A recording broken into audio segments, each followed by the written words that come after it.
Hello everyone, this is a tutorial for banana pancakes for one. You're going to need a couple ingredients. So the first is flour.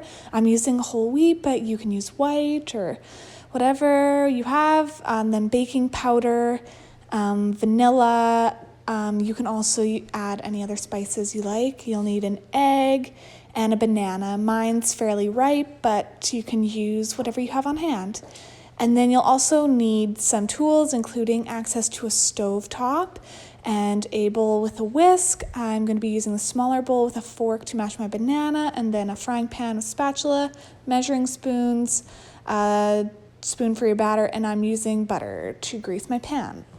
So you're going to add a quarter cup of flour, a heaping quarter cup of flour to your bowl, and then half a teaspoon of baking powder. These are your dry ingredients. So you're going to add both those to the bowl, and then you are going to whisk them together just until they're blended. And then I've already mashed my banana into this smaller bowl, and then going to add one egg. And then I'm going to mix that up together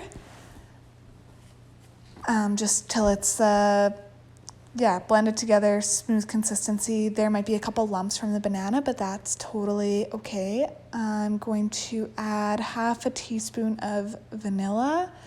You can also try out some different flavors, maybe nutmeg or cinnamon or allspice or whatever you like. You can make it as delicious or be as creative as you want. So again, I'm just mixing that all up, and then I'm going to add my wet ingredients to my dry ingredients, and I'm just going to mix that all together.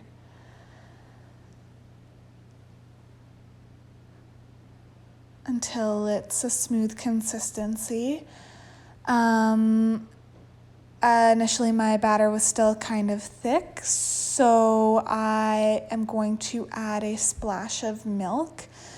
This kind of just goes depending on how your batter is, so I added about a tablespoon. You're just gonna want it to be like a pourable consistency. So yeah, just enough. You'll see what I mean in a second here. So you just want it to look like this so that it kind of isn't just one big lump of dough, but more like a batter consistency. So yeah, now the batter is good to go and ready for the frying pan. So in my frying pan, I have melted my butter. I did that over medium heat, and I'm just gonna spoon in my batter. I'm doing smaller pancakes here, about 4 inches in diameter. So yeah, you can just spoon it into the frying pan, and you can spread it out a little bit if you want, depending on how thick or thin you want your pancakes. And then you're just gonna want to fry them until you see bubbles start to form. And this is kind of just a sped up version. It took about 4 minutes in real life, but you'll see that some little bubbles are starting to pop up.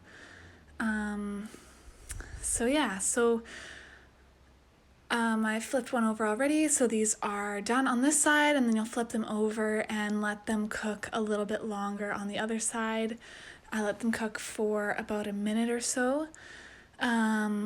It's important that you do it over medium heat. If you do it too hot, they'll burn, which isn't great, and if you put it on low, it'll take forever. And these smell so good, why would you want to wait any longer than you have to? So the medium setting on your stove, in case you didn't know, looks like that.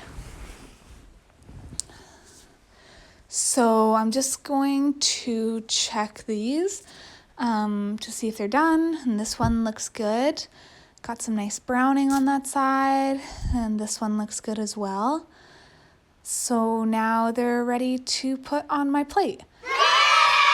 And so I had some bacon in my fridge. So I added it to my plate. So I have 2 slices of bacon. I'm going to enjoy a yogurt and a cup of coffee. And you can top your pancakes with anything you want. I'm going to top mine with maple syrup. You can use pancake syrup, jam, peanut butter, fresh fruit, whatever you like. So I hope you enjoy this recipe, and yeah, have a great day.